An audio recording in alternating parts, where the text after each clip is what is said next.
Yep, there's a fish. Oh, it's a good one too. I want to share a couple of tips with you today that might just change your fishing success when it gets really frustrating. What you can do is you can throw these things in amongst all the weed. A lot of the time the flathead end up feeding amongst all the weed where the bait fish are, and that's what I've seen here this morning. You might be able to see some of that down through there behind me, but it's full of weed, and the little patches is where all the flathead are, and they're feeding hard on things like the mullet that are getting through here. So bouncing one of these on a little swinging ball sinker, it gives a really freed up action. And when you've got the wind blowing like I've got it today and the tide ripping across all of these mud banks, it's the perfect little presentation.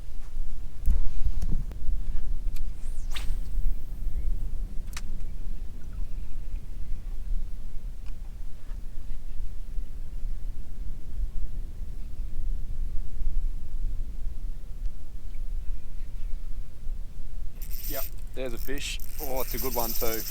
It's going. Nice fish. On the wriggler. Oh, geez, that's an angry one. And I might just talk you through. Oh, it's a beauty. What is the go there? Wow. Oh, it's all tangled up. It's a beautiful flathead. And you might be able to see, hopefully you can see down here, all the weed. I'm running right along the edge of the weed here. That's a beautiful flathead. There we go. Well, take a look at this. Give you a better look at that. Look at that. That is a beautiful flathead on the Squidgy Wriggler. Now take a look at that. This is the Dura stretch material. And this bloody wants to dance for me. My Squidgy Wriggler is in there somewhere, but have a look at where I'm fishing, folks. I'm down fishing along the edge of this weed here. There's a little edge that I can see. I can pick it up with the sun shining with my polarized sunnies, and I'm just drifting with the wind. The tide's coming the other way. It's a perfect scenario. Long cast with the wind and bringing it back with the tide along the edge.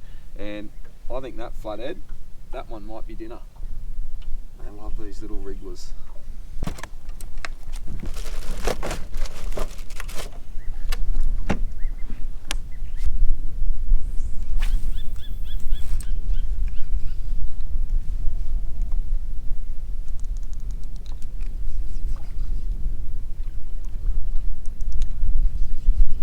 Yeah, again, there we go. Oh, dropped it. That was almost 2 from 2 then. I just stood up to get back into my casting, and that fish was on. Might be into a patch here. I can see a nice dust storm too. They must be good, some good fish along here. That's good stuff.